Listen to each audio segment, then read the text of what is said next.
今天我们召开全社会防卫韧性委员会第2次会议，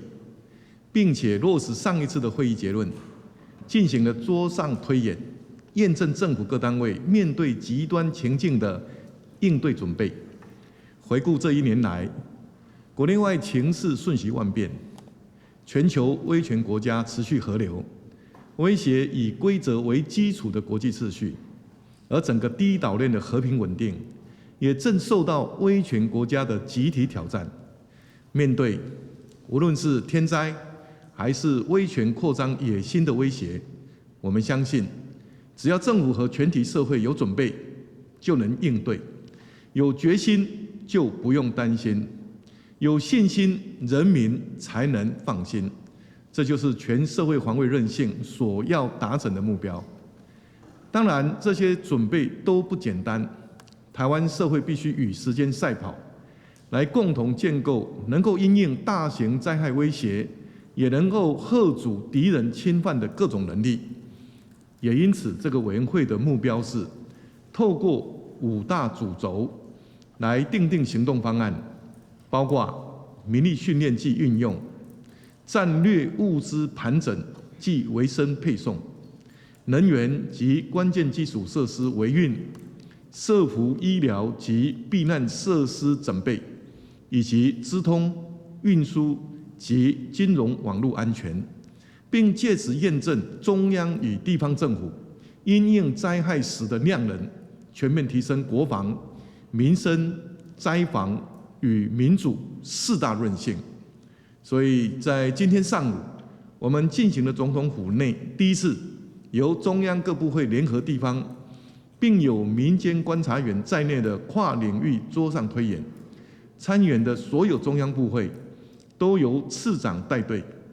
台南市除了由副市长率队，黄伟哲市长也前来参与，展现出中央地方团结合作，共同提升社会韧性。这次的推演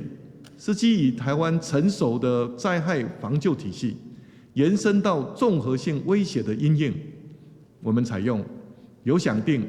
无脚本的方式，参演单位不事先准备讲稿，而是临机应变，面对问题来提出对策，也更加贴近危机真实发生时的状况。面对威权主义的扩张，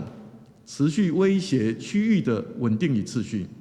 在第1个情境中，我们假想发生高强度灰色地带行动；在第2个情境中，我们假想发生濒临冲突状态。在这些推演中，维持国人的日常生活，确保社会的正常运作，是首要的核心目标。我要感谢3位副召集人担任统裁官，内政部刘世芳部长与纪连成政委担任副统裁官，总统府张敦涵副秘书长，国安会林飞帆副秘书长担任主推官。我也要感谢所有顾问、委员和中央地方各单位的同仁，一起来完成这个桌上推演，验证了5大主轴的多个项目。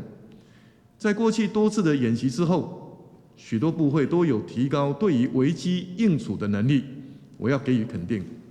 但我也要强调，我们必须找出现有机制的不足，并且予以补强。无论是中央或地方单位，都不能报喜不报忧，更要仔细确认数字与实际资源的准确程度。因为在推演中发现不足待改善之处，都是一件好事。这代表着我们有发挥验证的功效，仍有许多可以进步加强的空间。我也要和各位报告，这几年来，随着全球疫情和俄乌战争的爆发，世界各国都在提升防卫韧性，包括北约或欧盟都制定了全社会韧性强化的指引。这显示台湾并非特例，全社会防卫韧性是全球性的课题，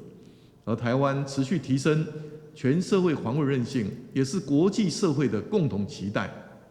这个月，我访问了太平洋友邦马绍尔群岛、土瓦鲁国和帛琉共和国，并过境美国、夏威夷和关岛。各个国家的友人除了表达对台湾的坚定支持，更是多次重申对台海和平稳定的期待。我们要持续以行动回应国际社会的支持，让台湾有能力捍卫自身安全。身为总统，我也要特别借这个机会，向国际社会强调，台湾有决心捍卫区域的和平稳定。我们会加速脚步，打造更具韧性的台湾。因此，我要在此宣布，明年开始，针对防空与救援的万安民安演习，也将重新整合为2025城镇韧性演习。一方面与国际上的演习代号能够接轨，让国际更了解台湾的努力；另一方面，2025城镇韧性演习将完全以不依赖国军资源的方式，参考国际最新的经验来设计，跟汉光演习能够有所区隔，而又能够相互支援呼应。也就是说，全社会防卫韧性要特别加强非军事部门的防护机制，验证民防、灾防体系执行保护国人行动的能力。我要再次强调，当我们打造一个更强韧的台湾，国际上理念相近的伙伴会更愿意协助台湾，共同因应各项挑战。我知道捍卫民主需要集结每一分力量，要推动全社会防卫韧性是相当庞大的任务。政府部门对于这些工作，必须用更开放的态度，引进民间人力资源，因为唯有政府和民间的力量，